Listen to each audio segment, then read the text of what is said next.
What's going on, everyone? Welcome to episode 22 of the Downtown Browntown podcast. I'm your host, Downtown Brown. Today, we are going to discuss all things about the game last night. Bucks face off against the Memphis Grizzlies and fall 128 to 115.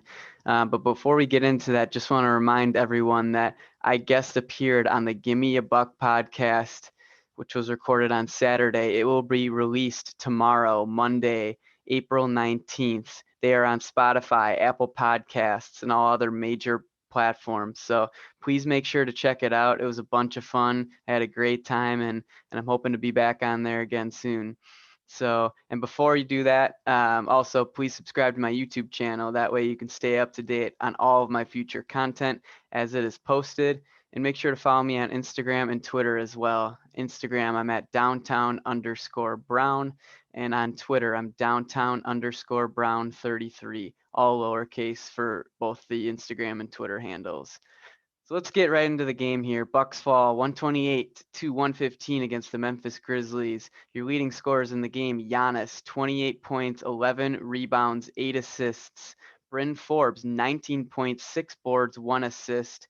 Drew Holiday, 17 points, 4 boards, 7 assists. And Brook Lopez, 17 points and 3 boards. So my immediate reactions to the game, and I was there actually, so I got an up close and personal look at what didn't go well for the Bucks. And really for me, it was just Memphis played some really tough D and didn't give any easy looks to the Bucks. I mean, yeah, we got some throughout the game, but for the most part, they were making us take tough shots, and just, the Bucks weren't hitting them.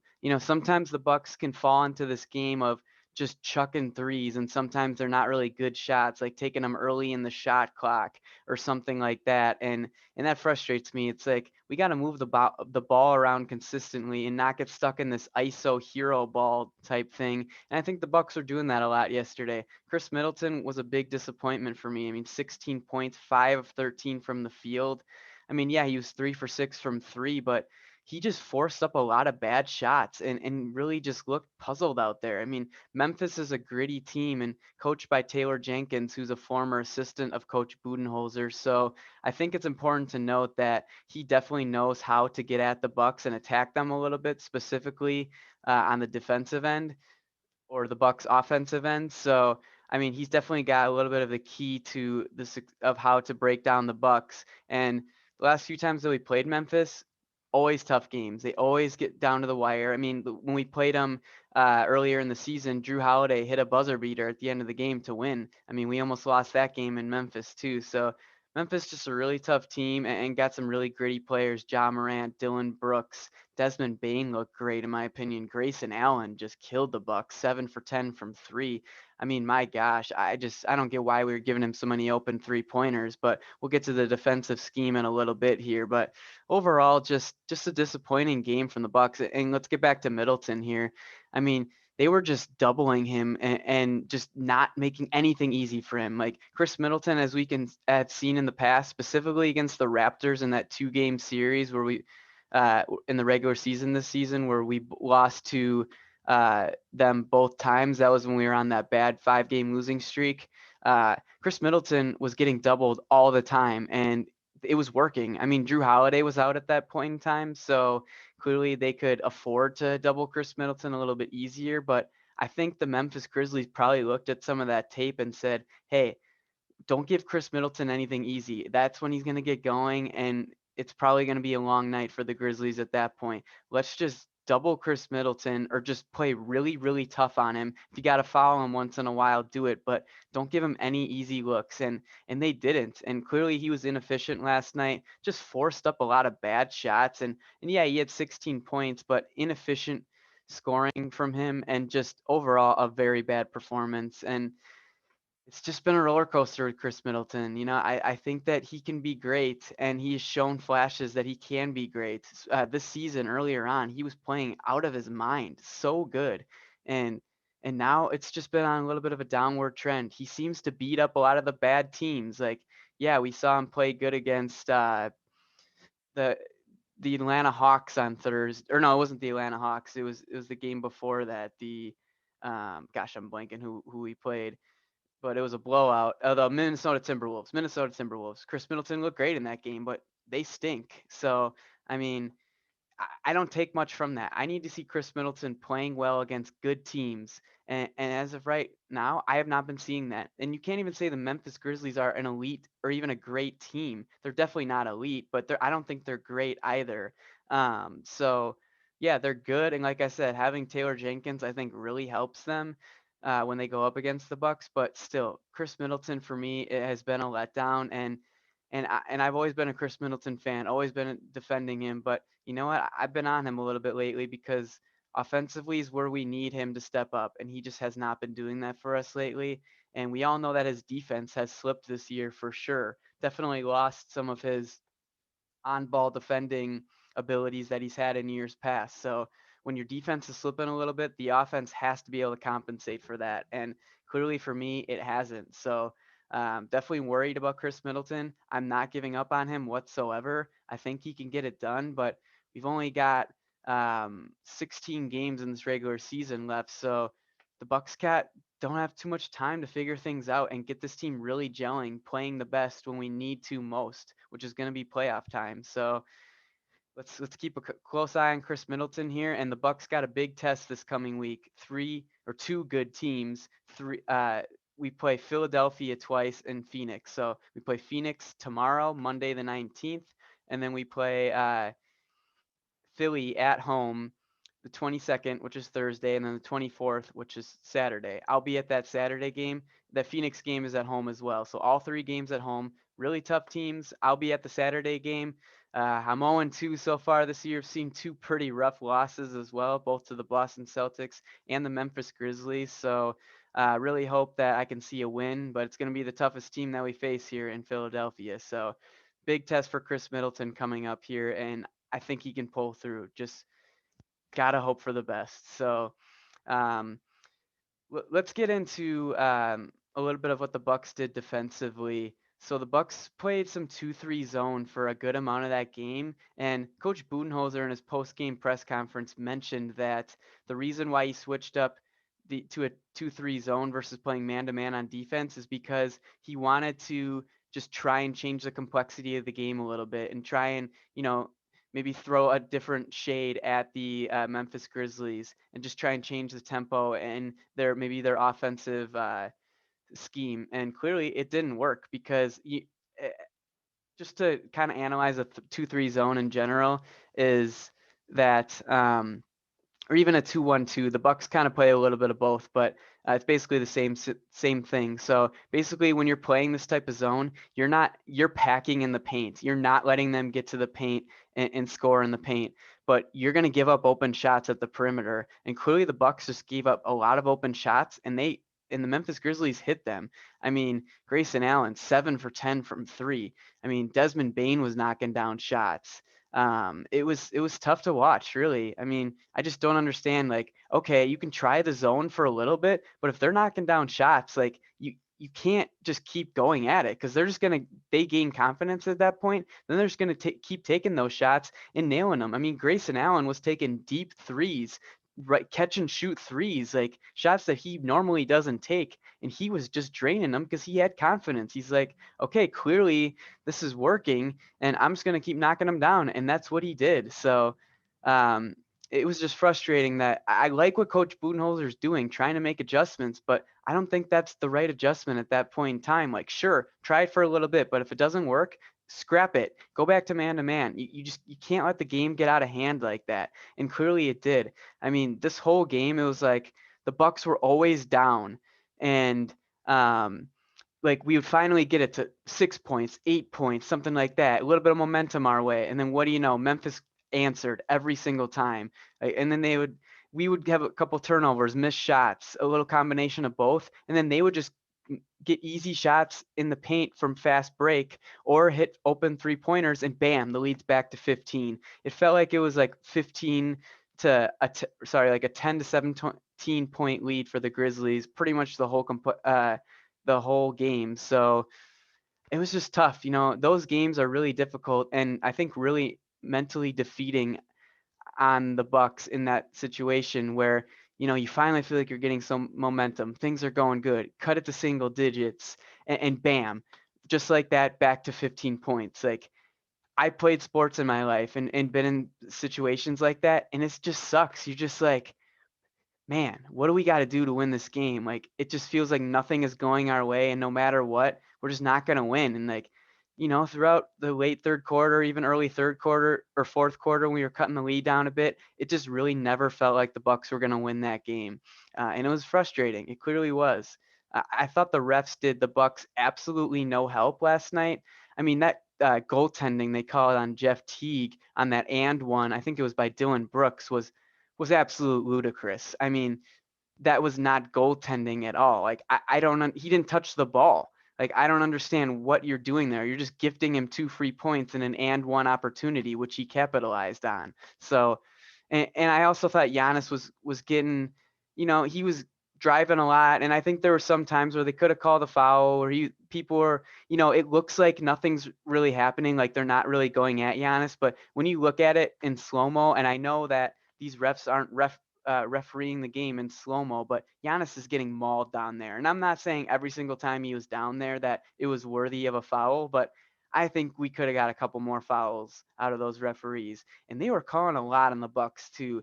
Just inconsistent performances from the referees clearly was something that also didn't go in the Bucks' favor last night, and clearly didn't give them any benefits to try and come back in that game. So just a lot of different things going on here. Obviously, a lot of negatives. I talked about the main ones. My guy, I guess he's not really my guy, but I'm a big Pat Connaughton supporter, defender. I defend him because a lot of people rip him on Twitter, and I just don't really understand it. He had a rough game last night. 1 for 7 from three, 7 points in 25 minutes. I mean, he just didn't really make an impact on the floor at all. And it was frustrating to see. I really don't understand why Bobby Portis only gets 10 minutes. Um, I mean, yeah, he just had 6 points, but still, like, Bobby Portis should be playing minimum of 20 minutes a game. I don't get that. He's such an elite scorer off the bench, and he just provides energy. I don't know what is going on sometimes in Coach Budenholzer's mind, but I just really think that Bobby Portis is one of our most important players on this team and should be getting 20 to 25 minutes consistently every single night. I mean, he's been such a steady performer for the Bucks this season that he clearly deserves those minutes. So that didn't make a lot of sense to me from Coach Bud. Um, Other than that, I mean, I thought Bryn Forbes played pretty well, starting for Dante DiVincenzo. He's out with a big toe sprain. I believe it's on his right foot. Um, so he's missed the last 2 games now.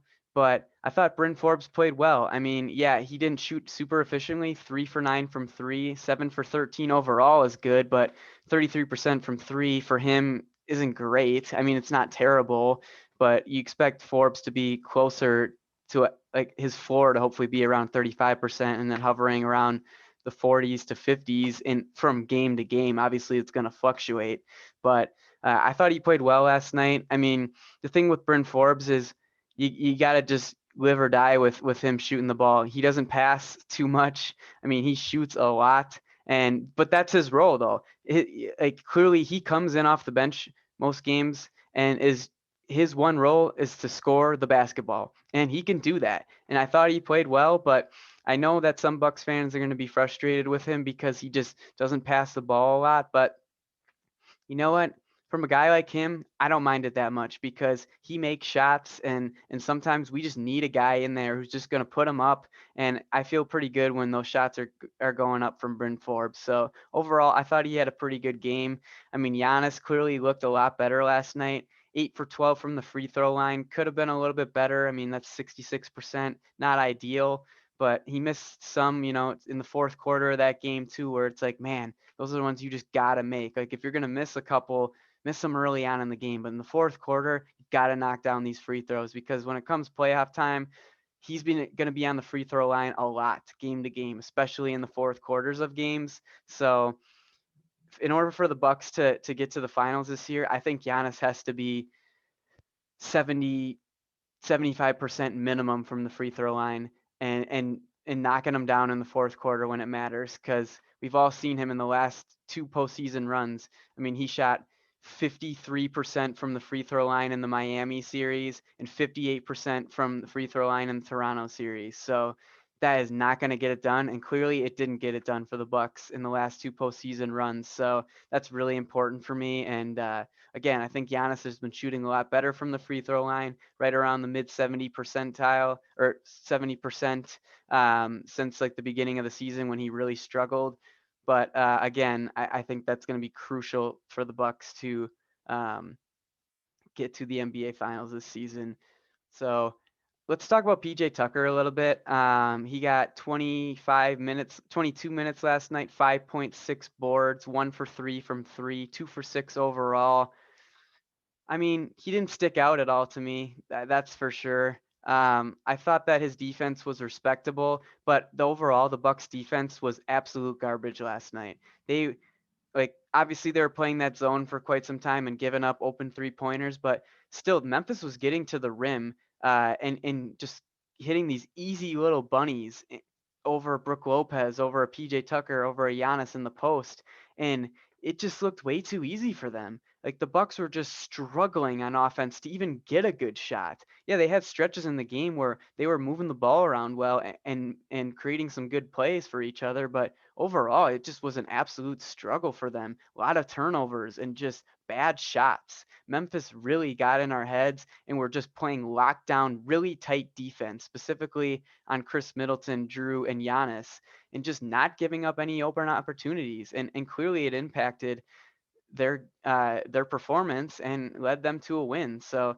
got to give the credit to Memphis there. They just dominated the Bucks on both sides of the ball, and I just don't get it. You know, the inconsistencies from this Bucks team are really frustrating, but um, just kind of hope that we can play better during the end of the season and rally during the playoffs. But again, back to PJ Tucker. I mean, he played pretty well. He didn't stick out, but I mean, that's going to be what PJ Tucker's going to do sometimes. Really, where he's going to make his, uh, payoff is going to be in the on the defensive side of the ball. And I think that the Bucks overall defense last night was just so bad that everyone pretty much looked bad on the defensive end. And obviously when you're playing zone, it's hard to really you're not having those one-on-one matchups where PJ Tucker excels in getting in guys' heads, getting them to force contested shots and all that sort of stuff. So I think all in all, just the nature of how we attack the Memphis Grizzlies on the defensive end of the ball just forced pretty much everyone to look bad on defense. And even Ja Moran, I thought, was giving it to Drew Holiday a little bit. He was struggling to stay with Ja's speed. I mean, he is really freaking fast and just a really fun player to watch in general. He makes a lot of his shots in the paint, little floaters and such, and he was definitely getting there last night. So again, just one of those games where the Bucks just weren't ready to play, and they were just trailing the whole time, and yeah, they would finally get on a little run, get it to single digits, and then bam, just like that, Memphis gets it back to 15, and it's just mentally defeating at that point to even be able to come back, and the Bucks just didn't get it done. So pretty frustrating, but the Bucks got a real opportunity this week to turn things around and beat some elite teams. Going 2-1 would be awesome in my opinion. I'd love to see a 3-0, obviously. Think it's possible. Phoenix has been a little up and down lately. They got blown out last night. I can't remember who it was that beat them, but they've definitely been hit or miss. But Devin Booker has played well against the Bucks, specifically in Milwaukee. So going to be tough to defend him. I would think we'll see if Dante DiVincenzo's back, but I'd love to see Drew Holiday on Devin Booker, and then maybe you could throw Dante on Chris Paul. But got to see what the injury report's looking like.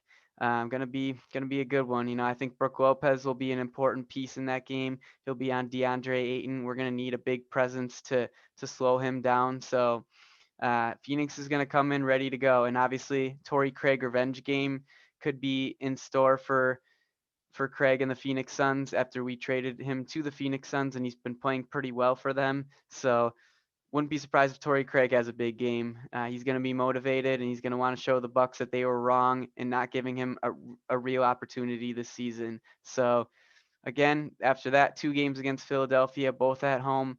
Bucks took the first one in Philadelphia, that crazy overtime game. Joel Embiid was out. He's playing absolutely fantastic, definitely at an MVP level. So going to be very tough to stop him. Brook Lopez is going to have to be on his game for both of those games and going to have to double Embiid a lot of the time and hope that the other guys don't beat us too much. If guys like Curry, Tobias Harris, Danny Green are knocking down shots consistently, could be a long night or 2 nights for the Bucks in that 2-game little matinee series with the Sixers. So it's a big test for the Bucks. Going to get them some more playoff type basketball here this week. Can't wait to see how they do. And again, thank you guys for watching, and please be sure to check out my guest appearance on the Gimme a Buck podcast that comes out tomorrow. Spotify, Apple Podcasts, all those major platforms. It was such a good time.